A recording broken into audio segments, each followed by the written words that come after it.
tanah ini dengan mengutus pemberita-pemberita Injil yang siap berkorban dan mati untuk tanah dan bangsa Papua.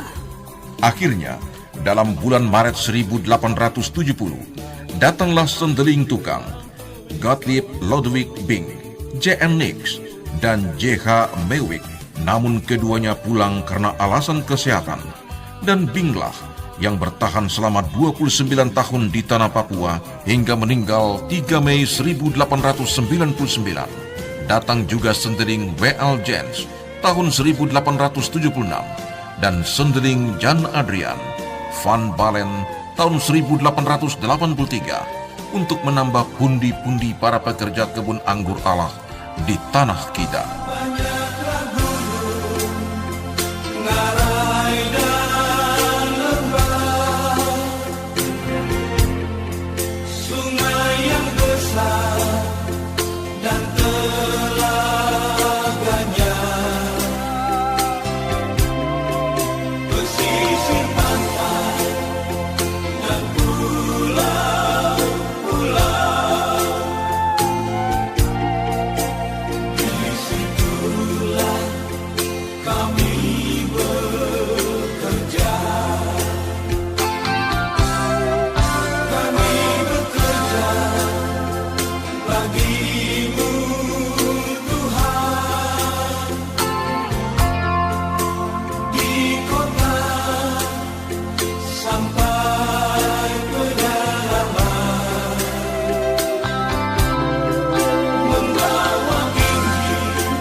Bing dan Van Balen tiba di Jende pada tanggal 2 April 1884 dengan membawa Jan Arix Ayamiseba untuk menembus Mambri Ayamiseba yang dibunuh Marga Rumadas.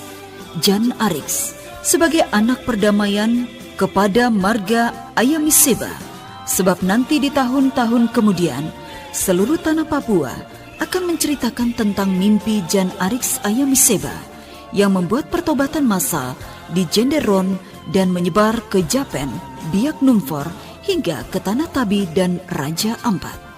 Tanggal 10 Agustus 1888, sendeling Gottlieb Ludwig Bing dan Jan Adrian van Balen menyeberangkan Injil dari Jenderon menuju ke Windesi, sebab dari Windesi kabar kesukaan itu melewati hutan, gunung dan hamparan hutan mangrove menuju Yakati, Idor, Babo Bintuni, Kaimana, Kokas, Fakfak, Inanwatan, Teminabuan hingga ke Maibrat di kepala burung tanah New Guinea antara tahun 1911 sampai 1927.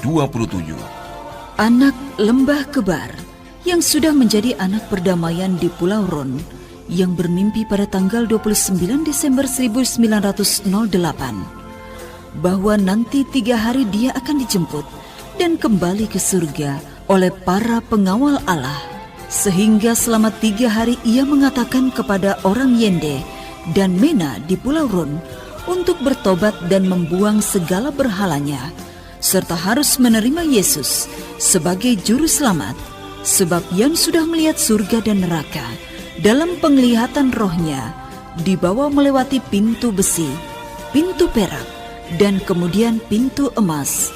Dan pada saat Yan meninggal, Nyora Apiteleu melihat ada 2 makhluk aneh yang bersayap berdiri di tempat lonceng gereja tua Bing Kerk Jende membunyikan lonceng pada jam 3 dini hari. Dan ia juga melihat tangga emas yang turun dari surga tepat di atas bumbungan rumah Jan Arix Ayamiseba. Dan pada saat itulah meninggallah Jan. Ketika paginya, pada tanggal 1 Januari 1908, seluruh orang Ron di Jenemena membuang segala berhalanya, mengguntingkan rambutnya, dan bertobat secara massal tanpa dipaksakan. Pada hari Sabtu 14 Maret 1908, tibalah sendeling Derek Bernard Strandberg di Genderon dan disambut gembira oleh seluruh penduduk yang berpakaian putih dan berbaris sepanjang pantai. Baik anak-anak, tua muda, perempuan dan laki-laki. Kini sudah datang harapan baru bahwa Injil itu mengalahkan kuasa para memberi, roh-roh penyesat, perbudakan, perampasan hak, dan masuk menembus seluruh sukma kehidupan orang Papua di seantero belantara tanah New Guinea.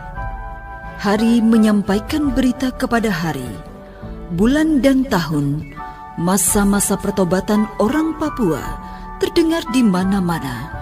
Banyak orang yang datang dari Yapen, Yaur, Kuatisore, Mambor, Hariti, Napan Weinemi, Teluk Wondama, Teluk Bintuni, dan Injil itu mulai menjalar seperti kata-kata Tertullianus, tokoh gereja.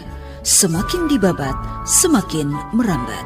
Tanggal 1 Desember 1908, Guru Alexander Apitulei dan Baldus Ayamisheba membawa Injil ke Wasior.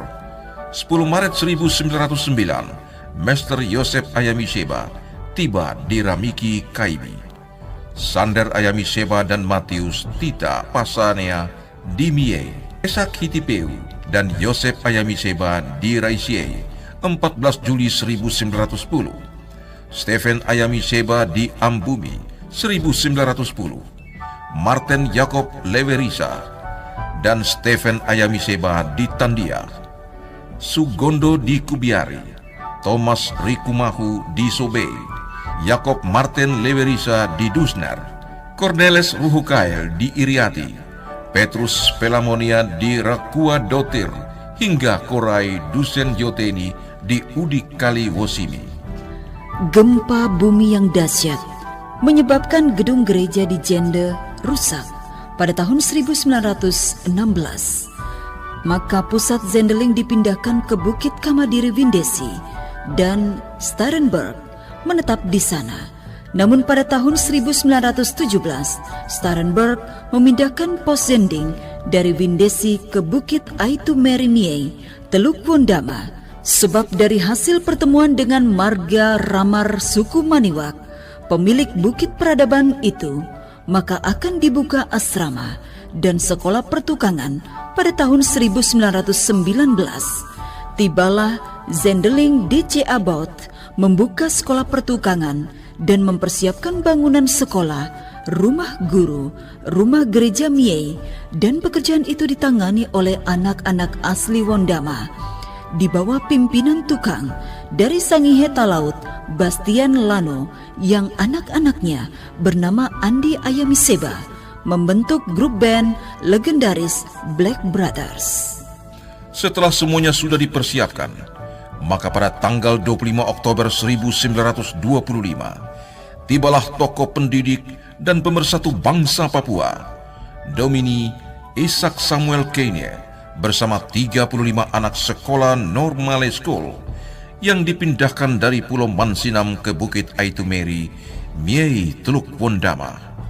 Dan sejak saat itulah Miei menjadi pusat pendidikan dan peradaban orang Papua, sebab anak-anak Papua datang dari seluruh tanah ini untuk dididik di sana menjadi guru sekolah dan guru jemaat, supaya ketika tertentu mereka pulang membangun jemaat kampung halaman dan tanahnya sesuai dengan apa yang dikatakan Kenya.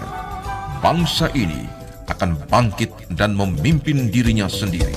Oh, haleluya. Haleluya.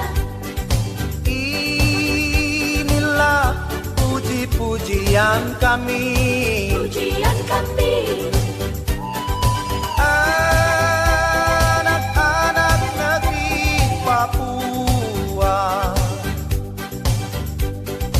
Negeri yang indah dan permai. Dalam bulan Februari 1924, terbentuklah 11 resort yang pertama di tanah ini. Maka resort Mieiron adalah salah satu resort-resort tersebut, sebab sejak konferensi Zending yang pertama di Mansinam, 23 Maret 1868, hingga konferensi terakhir di Kuawi Manokwari